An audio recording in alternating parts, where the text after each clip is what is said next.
This reading will cover the Ming Dynasty. The Ming Dynasty occurred in what's commonly referred to as the High Middle Ages. So we're talking about Middle Age history or medieval history concerning the Ming Dynasty. The Ming inaugurated a new era of greatness in Chinese history. Under a series of strong rulers, China extended its rule into Mongolia and Central Asia. The Ming even briefly reconquered Vietnam, which, after 1,000 years of Chinese rule, had reclaimed its independence following the collapse of the Tang Dynasty in the 10th century, respectively. Along the northern frontier, the Emperor Yongle, from 1400 to 1424, strengthened the Great Wall and pacified the nomadic tribes that had troubled China in previous centuries. A tributary relationship was established with the Yi Dynasty in Korea. The internal achievements of the Ming were equally impressive. When they replaced the Mongols in the 14th century, the Ming turned to traditional Confucian institutions as a means of ruling their vast empire. These included the 6 ministries at the apex of the bureaucracy, the use of the civil service examinations to select members of the bureaucracy based on merit and not a filial association, and of course the division of the empire into provinces, districts, and counties. As before, Chinese villages were relatively autonomous, and local councils of elders continued to be responsible for adjudicating disputes, initiating local construction and irrigation projects, mustering a militia, and assessing and collecting taxes. The society that was governed by this vast hierarchy of officials was a far cry from the predominantly agrarian societies that had been ruled by the Han. In the burgeoning cities near the coast and along the Yangtze River Valley, factories and workshops were vastly increasing the variety and output of their manufactured goods. The population had doubled, and new crops had been introduced, greatly expanding the food output of the empire. Concerning the voyages of Zheng He, who traveled more than Columbus, in 1405, in a splendid display of Chinese maritime might, the Emperor Yongle sent a fleet of Chinese trading ships under the eunuch Admiral Jinghe, or Qingho, through the Strait of Malacca and out into the Indian Ocean. There they traveled as far west as the east coast of Africa, stopping on the way at ports in South Asia. The size of the fleet was impressive, nearly 28,000 sailors on 62 ships, some of them junks larger by far than other ocean-going vessels that the world had yet seen, bigger than the ships that the Spaniards had at the time. And although the actual size of the larger ships is in dispute, China seemed about to become a direct participant in the vast trade network that extended as far west as the Atlantic Ocean, thereby culminating the process of opening China to the wider world that had begun with the Tang Dynasty.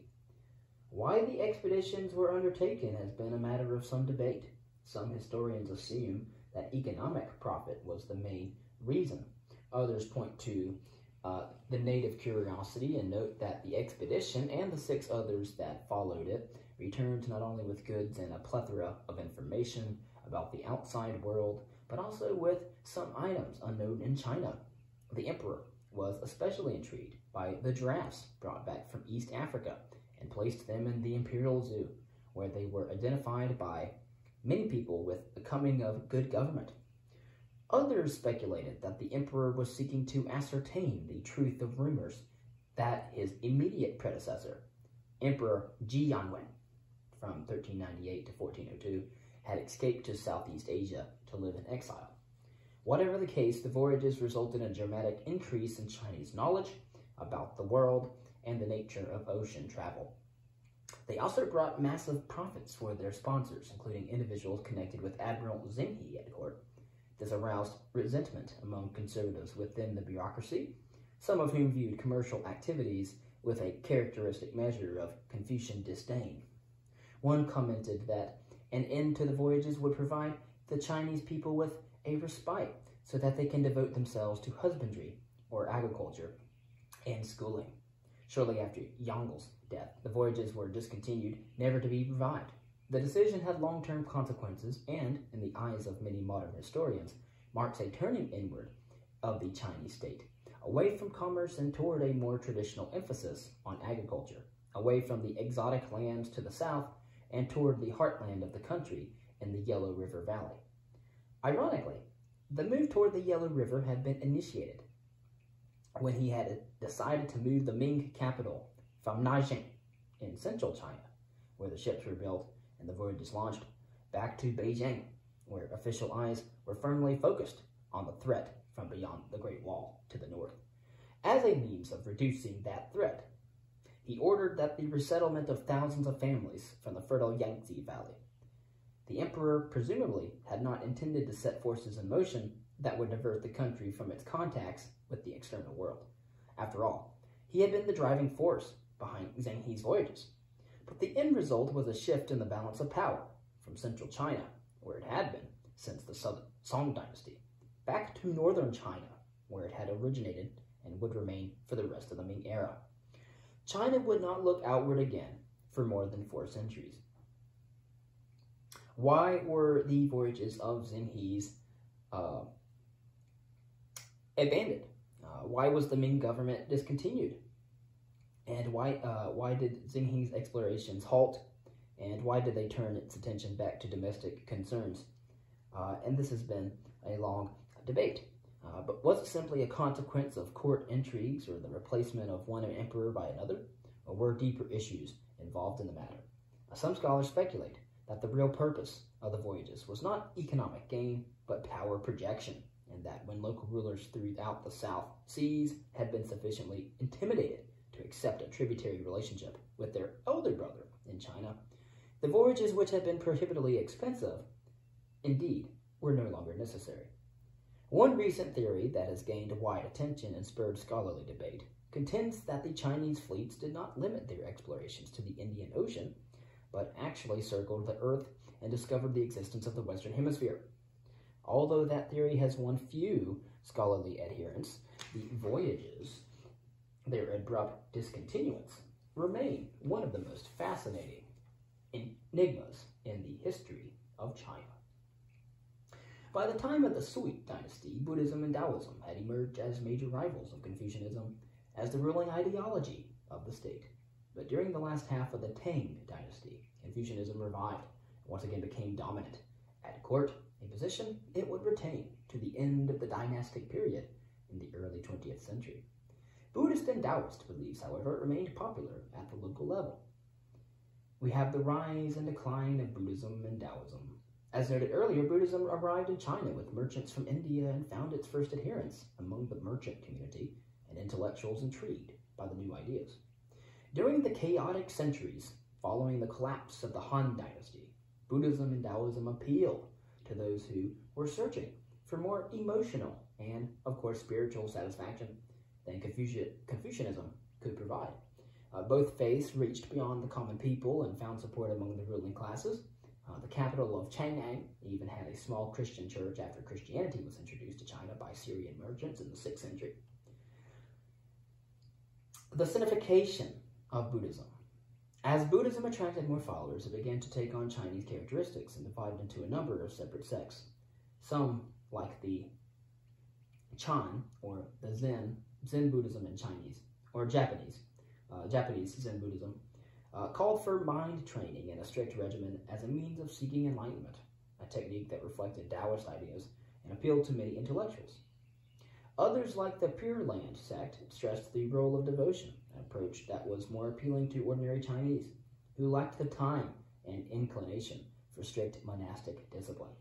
Still others were mystical sects, like Tantrism or Tantrism, which emphasized the importance of magical symbols and ritual in seeking a preferred way to enlightenment. Some Buddhist groups, like their Taoist counterparts, had political objectives. The White Lotus sect, founded in the year 1133, often adopted the form of a rebel movement, seeking a political reform or the overthrow of a dynasty, and forecasting a new era when a savior Buddha would come to earth to herald the advent of a new age. Most believers, however, assimilated Buddhism into their daily lives, where it joined Confucian ideology and spirit worship, and is an element in the highly eclectic and tolerant Chinese worldview. The burgeoning popularity of Buddhism continued into the early years of the Tang dynasty. Early Tang rulers lent their support to the Buddhist monasteries that had been established throughout the country. Buddhist scriptures were regularly included in the civil service examinations, and Buddhist and Taoist advisors replaced shamans and Confucian scholar officials as advisors at court. But ultimately, Buddhism and Taoism lost favor at court and were increasingly subjugated to official persecution. Part of the reason was xenophobia. Envious Taoists and Confucianists made a point of criticizing the foreign origins of Buddhist doctrines, which one prominent Confucian scholar characterized as nothing but, quote, silly relics, end quote. To deflect such criticism, Buddhists attempted to make the doctrine more Chinese, equating the Indian concept of dharma, or law, with the Chinese concept of Tao, the way. Emperor Tang Taizong ordered the Buddhist monk Xuanzang to translate Lao Tzu's classic The Way of the Tao into Sanskrit, reportedly to show visitors from India that China had its own equivalent to the Buddhist scriptures. But another reason for this change of heart may have been financial. The great Buddhist monasteries had accumulated thousands of acres of land and serfs that were exempt from paying taxes to the state. Such wealth contributed to the corruption of the monks and other Buddhist officials, and in turn aroused popular resentment and official disapproval.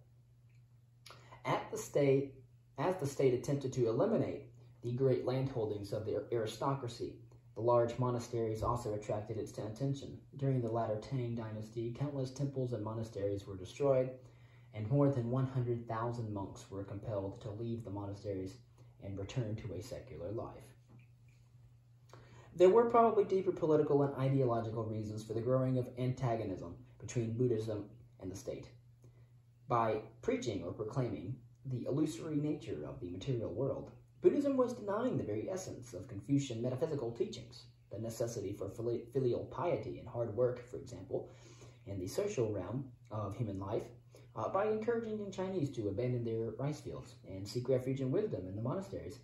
Buddhism was undermining the Confucian foundation of stones of Chinese society, the family unit and the work ethic. In the final analysis, Buddhism was incompatible with the activist element in Chinese society, an orientation that was most effectively expressed by state Confucianism. In the competition with Confucianism for support by the state, Buddhism, like Taoism, was almost certain to lose, at least in the more this-worldly, secure, and prosperous milieu of late Tang and Song China. The two doctrines continued to win converts at the local level, but official support ceased. In the meantime, Buddhism was under attack in Central Asia. In the 8th century, the Uyghur kingdom adopted Manichaeism, an offshoot of the ancient Zoroastrian religion that you would remember from our readings with Persia, with some influence from Christianity. Manichaeism spread rapidly throughout the area and may have been a reason for the European belief that a Christian king, or the legendary Prester John, ruled somewhere in Asia. But by the 10th century, Islam was beginning to move east along the Silk Road, posing a severe threat to both Manichaean and Buddhist centers in the area, as its lifeline to the Indian subcontinent along the Silk Road was severed. Chinese Buddhism lost access to its spiritual roots and became increasingly subject to the pull of indigenous intellectual and social currents. Into the vacuum left by the decline of Buddhism and Taoism stepped a revived Confucianism. As during the Han Dynasty, the teachings of Master Kung were used to buttress the power and majesty of the state. The emperor continued to be seen as an intermediary between heaven and earth, while his legitimacy was based not on the hereditary principle, but on his talent and virtue. A central component of Confucian doctrine since the era of the 100 schools of philosophy in ancient times. At the same time, however, it was a new form of Confucianism that had been significantly altered by its competition with Buddhist and Taoist teachings. Challenged by Buddhist and Taoist ideas about the nature of the universe, Confucian thinkers began to flesh out the spare metaphysical structure of classical Confucian doctrine with a set of sophisticated theories about the nature of the cosmos and the human place within it. Although the origins of this effort can be traced to the early Tang period, it reached fruition during the intellectually prolific Song dynasty when it became the dominant ideology of the state. The fundamental purpose of Neo-Confucianism, as the new doctrine was called, was to unite the metaphysical speculations of Buddhism and Taoism with the pragmatic Confucian approach to society. In response to Buddhism and Taoism, Neo-Confucianism, or New Confucianism, maintained that the world is real, not illusory, and that fulfillment comes from participation, not from withdrawal. The primary contributor to this intellectual effort was the philosopher Zhu Xi, or Zhu Xi. Raised during the Southern Song era, Zhu Xi accepted the division of the world into a material world and a transcendent world, called by New Confucianists or Neo-Confucianists the Supreme Ultimate, or the Taiji. The Supreme Ultimate, or Taiji, again, espoused by the philosopher Zhu Xi and the Neo-Confucianists, was roughly equivalent to the Tao, or the Way, in classical Confucian philosophy. To Zhu Xi, the Supreme Ultimate, to Zhu Xi, the Taiji, was a set of abstract principles governed by the law of yin and yang and the 5 elements. Human beings served as a link between the two halves of this bifurcated universe. Although human beings live in the material world, each individual has an identity that is linked with the Supreme Ultimate. And the goal of individual action is to transcend the material into a Buddhist sense, to achieve an essential identity with the Supreme Ultimate. According to Zhu Xi and his followers, the means of transcending the material world is self-cultivation, which is achieved by the investigation of things. The School of Mind. During the remainder of the Song dynasty into the early years of the Ming, Zhu Xi's ideas became the central core of Confucian ideology and a favorite source of questions for the civil service examinations. But during the mid-Ming era, his ideas came under attack from a Confucian scholar named Wang Yangming. Wang Yangming and his supporters disagreed with Zhu Xi.